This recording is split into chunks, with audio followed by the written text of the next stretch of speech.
All right, fellas, I'm out here in the garage this morning, and yeah, I tell you what, it seems like every time I do a video, it's either blazing hot outside or raining, and it's wet out there this morning, and we got spotty showers all throughout the day. God, can't get rid of this rain.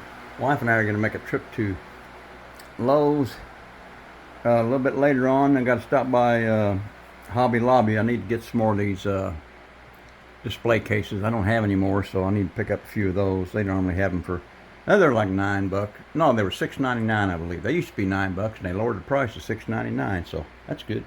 Let's do a time of temperature check here, fellas. It is, what is it? It is about 6 minutes till 9 in the a.m. And let's look at the temperature here. Look at that. It's already 78 degrees, 72% humidity. Now, guys, that humidity, that's just in here. Outside, it's worse than that. All right, let's get going here. We're gonna go quick on this one, guys. Daggone, this is at 56. Let me back up a little bit here. This is that 56 Chevy that I picked up. That's the Atlantis kit. Man, I'm gonna tell you what. Let's go for the good stuff first before I get into this thing. My good buddy Ron over at Old Line Models right here. He sent me these little stickers here. Aren't those cool? Ron, I'll tell you what, I appreciate those. I like those. I'm gonna maybe stick those up on the wall up here somewhere. I just think they look pretty cool. Let's take them down here, and then we'll get going on this model here. All right. Like I said, appreciate that, Ron. Cool looking stickers. Well, guys, daggone it, what are we gonna do here?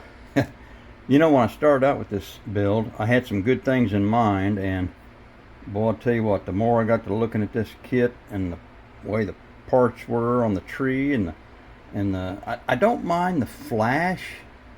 I don't like it when your parts are on the tree and it leaves that big bump, and part of that bump is on the tree and part of that bump is on your part. That's the way this was. So, in all that chrome on the side, that chrome trim, I was going to leave all that off because it was so bad. I ended up breaking one on the passenger side on the front fender. Daggone. I managed to make me another one. I got it on there because I wanted to have that, especially that piece in the back, that iconic chrome that just curves down on the 56. Daggone, this thing was such a pain in the butt. Daggone, the body was twisted. Sink pit marks everywhere. I mean, just a ton of them. Just daggone. All right. Let's start out with the chassis. The chassis, I split it about right here. I back halved it, and I used the back half off of, you guys know that kit. That's that 67 Chevy Pro Street. So that's the back half of this.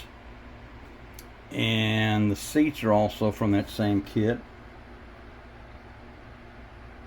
The wheels and tires, those actually came out of this kit here, fellas, the 66 Nova Pro Street. Y'all know that one.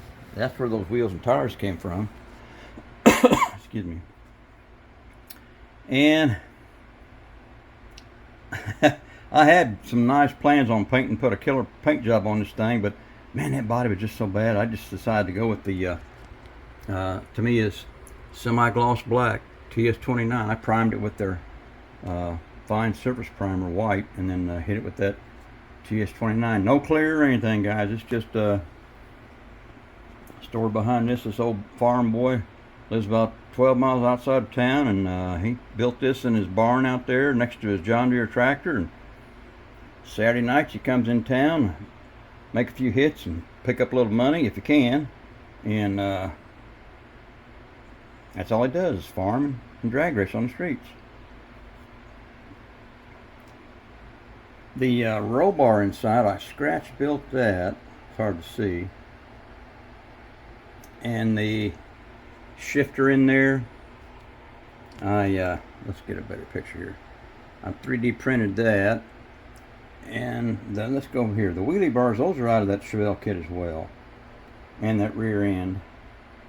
It all fit up underneath there pretty nice. Daggone, the glass on this kit, it just barely fits those openings. There's really nothing to hang on to. It's just, tell you what, that glass could pop out of there at any time. It's just so, the rear glass here on the sides, it fit better than most of it. But look, you see right there? Let me get my pointer, guys, so my fat finger's not in the way. Look at that. It just does not fit, guys. I just did the best I could, but it just does not fit. This passenger side door, I decided to leave closed. I glued it shut. It fits so bad. Well, they both fit bad, but I wanted to have at least one open. And I left this one open. Well, let's see if we can get the hood and stuff off here, fellas. Let me see if I can get this deck lid off of here in one piece. Let me see if I can pop it up with a... There we go. Alright.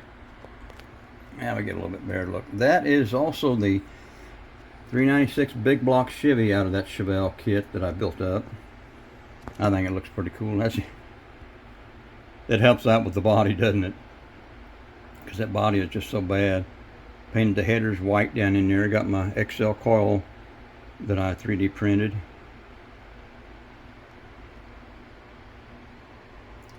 I don't know what else. I think, well, in the back here, the gas tanks. I 3D printed that fuel cell. And that battery is out of the parts box. Don't know where it came from, but just out of the parts box. That deck lid, it was supposed to hinge up, but nothing fit. It wasn't, I just didn't care for it. At that point, I was just looking to get this thing done. So I just added a couple tabs here. You can see them, one right there and one right there. And then the deck lid just sits on that, and then it goes down and just sits right on the back of the body there. That way the old farm boy, easy access if he needs to get in there and pull the pins and go on in. These didn't fit too bad. The glass here on the side, that didn't fit too awful bad. But man, I tell you what, all the rest of that glass, it just, man, it was tough. Those seats, I think I mentioned, maybe I didn't, those seats are out of the Chevelle kit as well. I used a lot of the Chevelle parts on this. But guys, this I just wanted to get this build over so quick because it was just really bothering me to even build this thing. But did the best I could. Let's take a look underneath here, fellas. Get a kind of an idea. It's got some big old meats in the back. Well, guys, I don't think I have anything else. All I want to show you here, this hood scoop here. That is off of that 66 Nova Pro Street kit, that old AMT kit. And I kind of liked it. I saw a couple cars online that used that same hood scoop, so I put her on there. I thought it looked pretty cool. Kind of gave it a little bit more tougher look. Well, guys, let's do the $1 million shot here. Leave it right there. I guess that's about all I've got. Man, this is...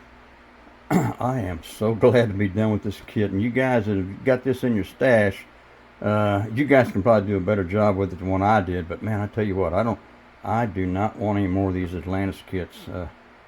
Just too tough for me. Well, guys, we're going to do another spin around here. Painted the whole inside here and the chassis and everything with that stainless steel finish.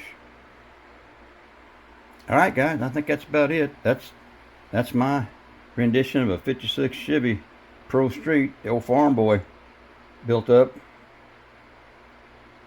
using the money from his crops. That old boy, most of the money come from that used on this build. He's got a big old bush hog on the back of one of his mowers, and he cuts a couple of the neighbors' fields, and he used all that money to put this sucker together. And he left her in this primer black looking color because he lives out on the old farm, old country roads, rock and dirt roads, so no need in having anything decent looking because that road's teared up anyway.